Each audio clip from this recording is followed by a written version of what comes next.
Tonight, we finally know what happened to missing Lafayette woman Ella Goodie. This after suspect Brandon Francisco pled guilty to federal charges. Francisco has also agreed to spend the rest of his life in prison. In return, the government has agreed not to seek the death penalty.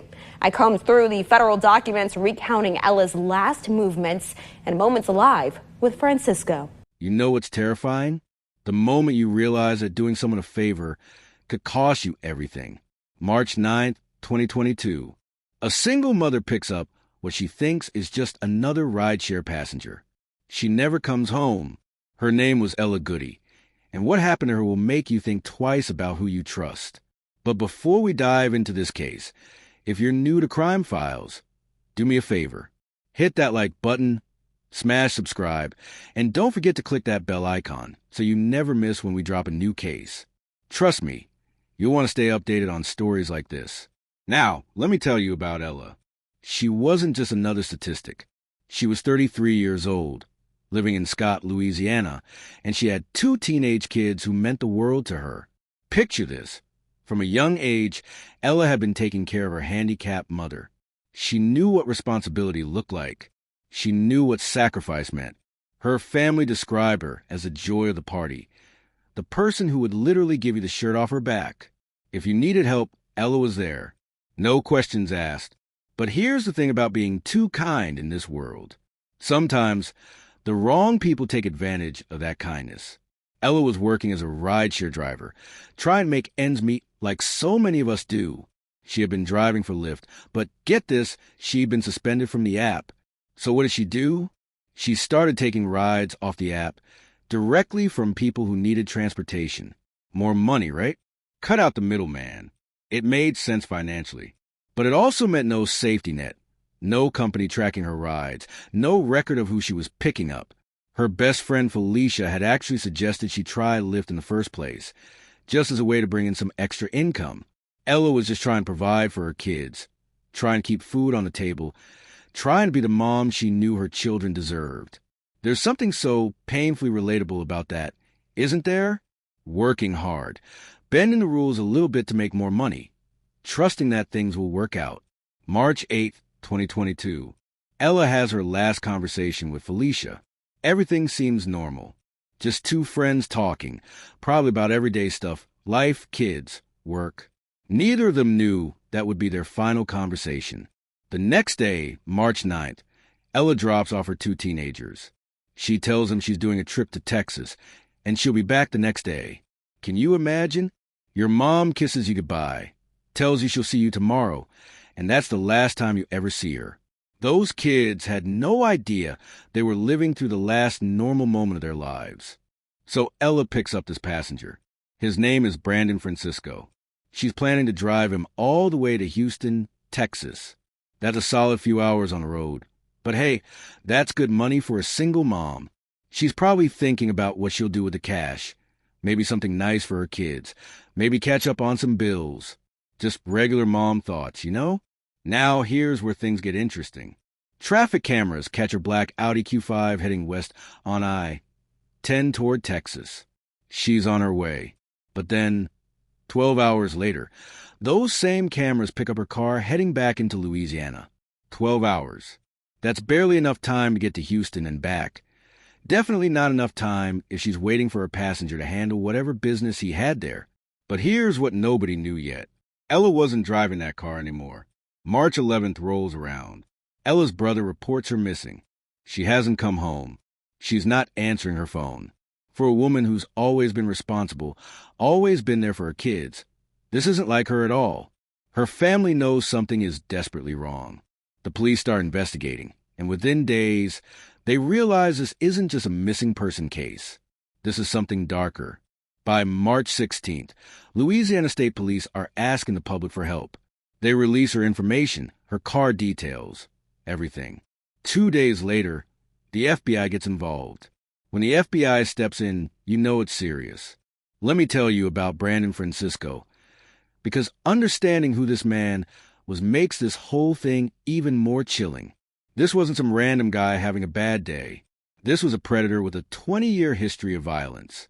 We're talking about someone who, back in 2007, stabbed his ex-girlfriend while she was sleeping. Not once or twice. 20 times. 20. Let that sink in. He went to prison for that. Served 10 years for attempted second-degree murder. But the system let him out. And what did he do? In 2018, he's charged again with attempted murder. This time in a shooting over a drug debt. He's also hit with armed robbery, conspiracy to commit murder, and obstruction of justice charges. Heavy stuff. And get this, on March 9th, 2022, the same day Ella disappeared, Brandon was supposed to be in court for those 2018 charges. He never showed up. Instead, he was in Ella's car. The investigation is moving fast now.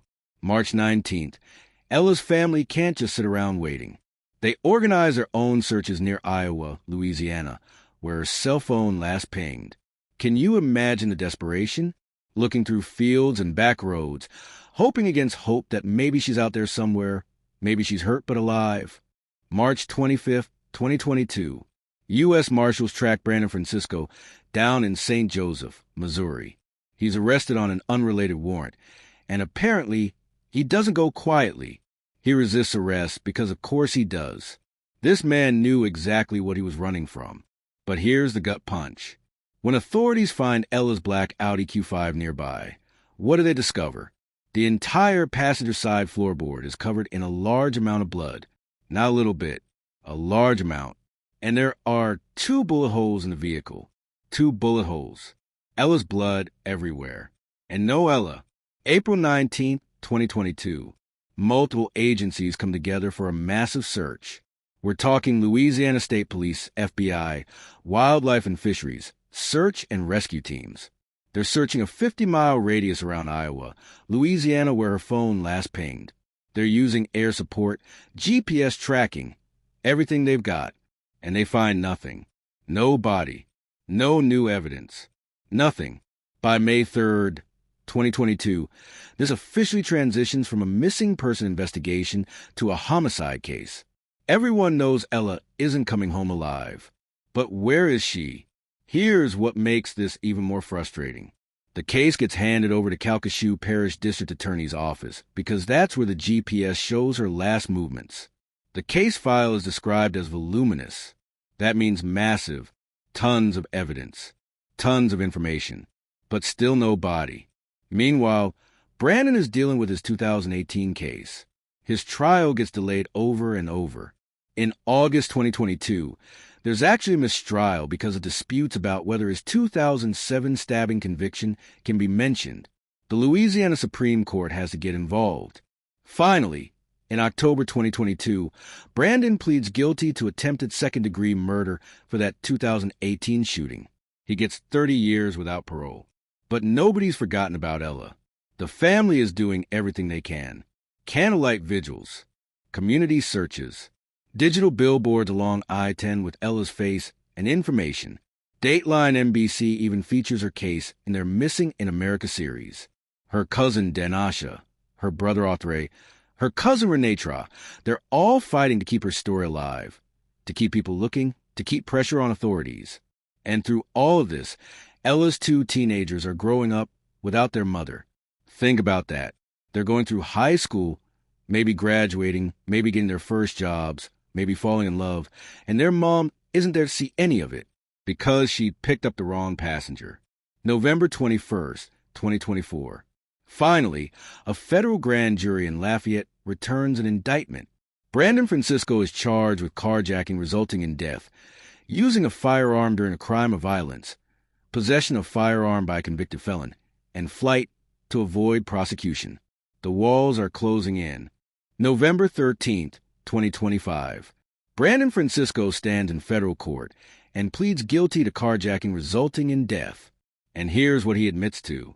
He admits to carjacking Ella. He admits to shooting her several times. He admits to disposing of her body. He admits to fleeing with her vehicle. Several times. He shot this mother, this woman who was just trying to make money to feed her kids, several times. And then he threw her away like garbage and drove off in her car.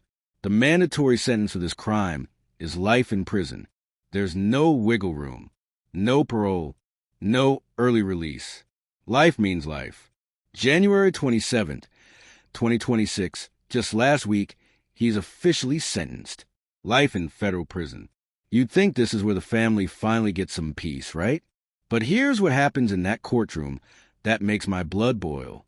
As Brandon Francisco is leaving, he's smiling. He's laughing.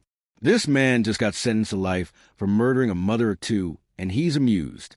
Ella's family is sitting right there, broken, grieving, and he's smiling at them. Activist Selena Charles calls him exactly what he is. A bloodthirsty murderer. Diabolical. Ella's brother Offray says what everyone's thinking. She didn't even know Brandon. She just gave him a ride. That's it. She was being kind. She was trying to make money. And he murdered her for it. Ella's cousin Renetra makes a desperate plea in court. She begs Brandon to tell them where Ella's body is. For the children's sake. Just tell us where she is. The damage is done, Ella's gone. But at least let her kids bury their mother. At least give them that closure. And you know what Brandon does? Nothing. He says nothing. Because even in losing everything, he wants to hold on to that last bit of power. Knowing where Ella is, that's his final act of cruelty. Prosecutors say they have an approximate location. They're still searching. The family is still searching. Ella's cousin Denasha talks about how the community fought alongside them, how they never gave up, how they finally got some type of closure with conviction. But she also knows, and the whole family knows, that until they bring Ella home, it's not really over. Those two teenagers are still living in limbo. Their mother's remains are out there somewhere, probably not far from that I-10 corridor near Iowa, Louisiana. Maybe in a field. Maybe in the woods. Maybe somewhere people drive past every single day without knowing that a mother's body is just yards away. And here's the question that haunts me about this case. How many red flags does someone need before we stop letting them back out on the streets? Brandon Francisco stabbed a woman 20 times in 2007. 20 times. He served his time and got out. Then in 2018, he's involved in a shooting, charged with attempted murder again, plus armed robbery and conspiracy. And what happens? He's out on bond. He's walking around free. Free enough to miss his court date. Free enough to get into Ella's car. Free enough to end her life. Ella's family said it perfectly. He should have never been roaming. He was a danger to society. And the system just kept giving him chances. Chances he used to hurt people. Chances that cost Ella everything. Think about the absolute terror of Ella's last moments. She's driving, probably making small talk with his passenger, and at some point, she realizes something is very wrong. Does he pull the gun out while they're on the highway? Does he wait until they're somewhere isolated? Does she try to reason with him, tell him she has kids, beg him to let her go?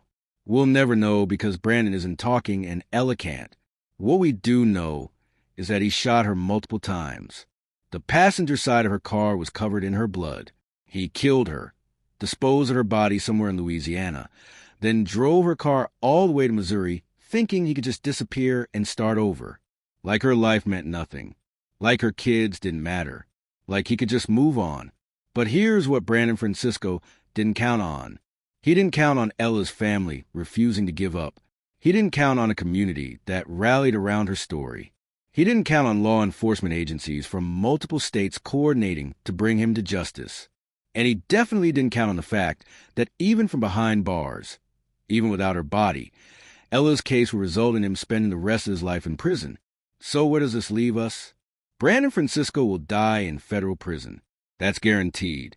Ella's kids are growing up without their mother, trying to build lives from the wreckage he created. And somewhere in Louisiana, Ella Goodie's remains are waiting to be found, waiting to be brought home, waiting for her children to finally be able to say goodbye properly. Now I want you to think about something. What makes a person capable of this kind of evil? Is it something broken inside them from the start, or does the system breaking down again and again enable them to become monsters? When we let violent offenders back onto the streets over and over, are we not somewhat responsible for their next victims?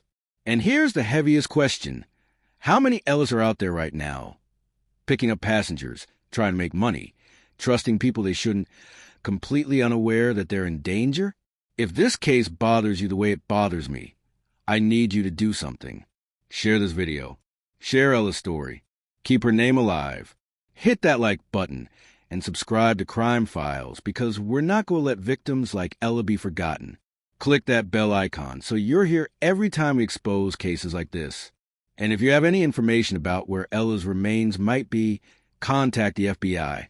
Her children deserve to bring their mother home. Justice was served in court, but until Ella is found, her family will never have true peace. Let's make sure her story reaches as many people as possible. That's how we honor her memory. That's how we fight back against monsters like Brandon Francisco.